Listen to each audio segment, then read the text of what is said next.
பணியிடங்களில் ஓட்டிசம் நபர்களுக்கான ஆதரவை வழங்குவது எவ்வாறு? ஏஎஸ்டி என்பது ஒருவரின் தொடர்பு கொள்ளும் திறன், சமூக உறவு மற்றும் தகவல் புரிதல் முறைகளை பாதிக்கும் ஒரு நிலையாகும். பல ஏஎஸ்டி கொண்ட நபர்கள் சிறந்த திறன்களை கொண்டிருக்கின்றார்கள். உதாரணம், அதிக கவனம் செலுத்தும் தன்மை, புத்தாக்க திறன். இருப்பினும் அவர்கள் சமூக தொடர்பாடல், உணர்ச்சி ஒருங்கமைப்பு போன்றவற்றில் சவால்களை எதிர்கொள்வார்கள். இதற்கு உகந்த பணியிடத்தை திட்டமிட்டு உருவாக்குவது பணியாளர்களுக்கும் நிறுவனங்களுக்கும் பயனளிக்கும். பணியிடத்தில் காணப்படும் பொதுவான சவால்கள்: சமூக தொடர்பு, உடலியல் மொழி, குரல் அல்லது சமூக செய்கைகளை புரிந்து கொள்வதில் சிரமம், உணர்ச்சி ஒருங்கமைப்பு சிக்கல், ஒலி, சத்தம், அமைப்பு அல்லது வாசனை போன்றவற்றுக்கு மிகுந்த உணர்வுகளை காட்டுதல், செயற்றிறன் மேலாண்மை, நேர ஒழுங்கு அல்லது பணிகளை மாற்றுவதில் சிரமம், எதிர்பாராத அட்டவணை அல்லது கடமை மாற்றத்தில் சிரமம் என்பனவாகும். ஏஎஸ்டியின் சில நடத்தைகள் தவறாக புரிந்து கொள்ளப்படலாம்.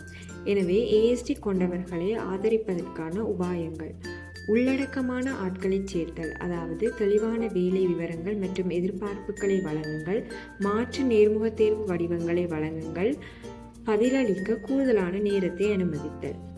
பணியிட மாற்றங்கள்: உணர்வெழுச்சி அதிகம் ஏற்பட்டால் நெகிழ்வான நேர அட்டவணையை வழங்குதல்.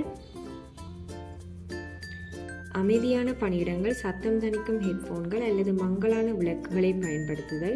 வாய்மொழி அல்லாமல் எழுத்து வழிமுறைகளை வழங்குதல். வடிவமைக்கப்பட்ட தொடர்பாடல், தெளிவான, சுருக்கமான மற்றும் நேர்மையான கருத்தை வழங்குதல். சற்று பிறகு அல்லது பிறகு பார்ப்போம் என்று தெளிவற்ற சொற்களை தவிர்க்கவும். சரிபார்ப்பு பட்டியல் அல்லது காட்சி அட்டவணைகளை பயன்படுத்தவும்.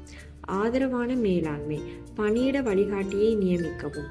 ஒழுங்கான கணிப்பிடக்கூடிய சந்திப்பு கூட்டங்களை ஊக்குவிக்கவும். பிரச்சனைகளை தனிப்பட்ட முறையில் மரியாதையுடன் விவாதிக்கவும்.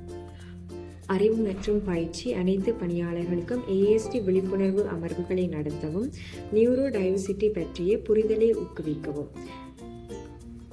நன்மைகள்: புத்தாக்கம் மற்றும் பிரச்சனை தீர்க்கும் திறன் அதிகரிப்பு. நியூரோ டைவர்சிட்டி கொண்ட பணியாளர்களிடமிருந்து உயர் நம்பிக்கை மற்றும் நீடித்த பணி உறவு. குழுவின் பல்வகமை வலுவாகும். உள்ளடக்கமான நிறுவனமாக நல்ல பெயர் பெறுதல்.